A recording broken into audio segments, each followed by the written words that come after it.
নমস্কার বন্ধুরা, জয় হিন্দ। আজকে আপনারা একটা দেখুন ভিডিও নিয়ে এসেছি আমরা। এই ভিডিওটা খুব ইন্টারেস্টিং। আপনারা সবাই কিন্তু ছাওয়া মুভির ব্যাপারটা শুনেছেন।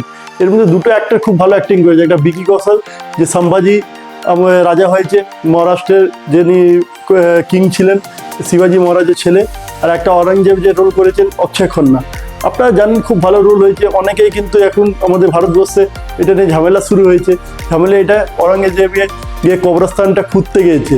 তো আপনাদের জন্য প্রশ্ন, আপনারা জানেন কি অরঙ্গজেব যিনি ছিলেন, যিনি মুঘলের লাস্ট রাজা ছিলেন, তারপরে মুঘল সাম্রাজ্যে আস্তে আস্তে আস্তে পতন হয়ে গেল। তারপরে ওনার যে কবরটা আছে ওটা কোন স্টেটে কোন জায়গাতে আছে আজকে আপনাদের জানিয়ে দিই। ওটা খুলদাবাদে মহারাষ্ট্রে আছে। ওইটা নিয়ে এখন অনেক বিবাদ চলছে, আমাদের দেখবেন নিউজ চ্যানেলে অনেকেই চলছে। ওইখানে অনেক আমাদের যারা কট্টরপন্থী আছে তারা গিয়ে অ্যাটাক করছে, সেই জন্য সিকিউরিটি বাড়িয়ে দেওয়া হয়েছে। আপনারা এইসব এরকম যদি নিউজ জানতে চান আমাদের চ্যানেলের সঙ্গে জুড়ে থাকুন। ভালো থাকবেন।